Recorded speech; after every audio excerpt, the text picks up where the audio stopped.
ก็สำหรับวัวกูนี่นับยางนี่พบยางปลอกแล้วลาวไอ้จ้าแล้วว่ามันเหนียวไรปันนี้ดีครับสวัสดีครับมาเจอปุ้มนักลิงวัวชนแล้วลาวนะครับวันนี้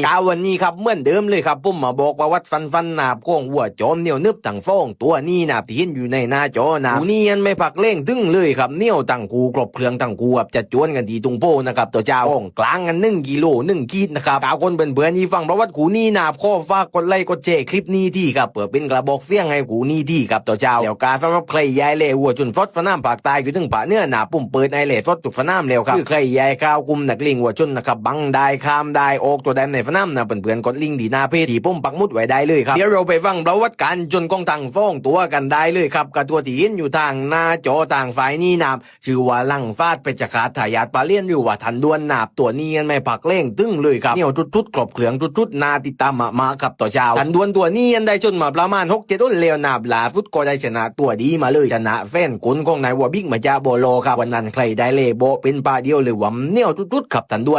นนี่นามันกระจุนเรื่อยๆจนละเอียดครับอภิจนใจวัวหมัดตุบโตกรอบเกลืองเลยครับมีปลายยอดก้าวข้างดียืนหมัดยืนกดเหนียวครับทันดวนตัวนี้วัวใจม้าเหนือว่างกันดีม้าครับตุนเข้าตุนยอดทุดๆขับทันดวนแล้วก็ตอนนี้นาใครยายก้าวกุมไฟวัวหลวงหน้าที่จุนกันต่อเช้านา กลุ่มเนียนเข้าฟรีเข้ามาไฟเข้ามาเติมกันได้ครับผมเปิดในที่เปิดในไว้มีหัวอู้ตรงแก๊สฟ้าน้ำไม่ฟังฟรีนะ10 บาท20 บาทผมแบบมดหนาไฟนุกพอในโมกับเพื่อนกับตัวเจ้าไข่ใหญ่ไฟก็กดลิงที่ผมปักมุดไว้หน้าเพจได้เลยนะครับก็เราไปทางด้านก้องกูจนกันแล้วนะครับทางด้านกูจนนั้นชื่อว่านินเพชรนำใจหรือว่าแจ็คฟันนะครับตัวนี้กากบเครื่องทุดๆต่อเช้าวันวัวสดแน่นอนครับตามเล่ได้เลยครับแจ็คฟันตัวนี้ยังได้จนมาประมาณฟ้องฟ้ามุ่นเร็วนะครับลาฟุตก็ได้ชนะมาจานาบิล่าครับวันนั้นแจ็คฟันนี้นะครับมันกาจนเรื่อยๆจนไม่แคบเหมือนกันครับประเภทครบเครื่องเหลืองวัวชนเลยครับกอดฝัดมัดโตได้หมดกับแจ็คฟันตัวนี้มีวัวใจโทค้างนักประโยชน์ธรรมันตลอดต่อเช้าติดตามได้เลยครับแจ็คฟันตัวนี้พอต่อเช้านาเบอร์ฟ้าวใครน้ำพลาดตุกกอนี่เลยครับที่สำคัญตอนนี้ผมเปิดฟดหลวงนายไฟเร็วครับพอฝากไว้กันกับนาวัวกูนี่นักลิงวัวชนสวัสดีครับ